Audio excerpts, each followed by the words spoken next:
মা, মাত্র এক অক্ষরের ছোট্ট একটি শব্দ। পৃথিবীর সব।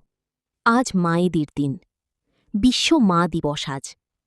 প্রতি বছর মে মাসের দ্বিতীয় রোববার পালিত হয় বিশ্ব মা দিবস। সেই হিসেবে এবার দিবসটি পালিত হচ্ছে আজ 10 মে। মা দিবসের আধুনিক ধারণার সূচনা যুক্তরাষ্ট্রে। 1908 সালে সর্বপ্রথম মা দিবস উদযাপন করেছিলেন আন্না জার্ভিস নামে এক ব্যক্তি। পশ্চিম ভার্জিনিয়ায় নিজের মায়ের স্মৃতির জন্য এই বিশেষ দিনটি উৎসর্গ করেছিলেন তিনি। পরে 1914 সালে তৎকালীন মার্কিন প্রেসিডেন্ট উইড্রো উইলসন মে মাসের দ্বিতীয় রোববারকে সরকারি মা দিবস হিসেবে ঘোষণা দেন।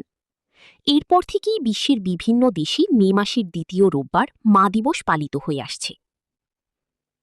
মা শুধু একজন অভিভাবক নন, সন্তানের প্রথম শিক্ষক, আশ্রয় ও সবচেয়ে নিরাপদ জায়গা। জন্মের পর থেকেই সন্তানের বেড়ে ওঠা, শিক্ষা, মূল্য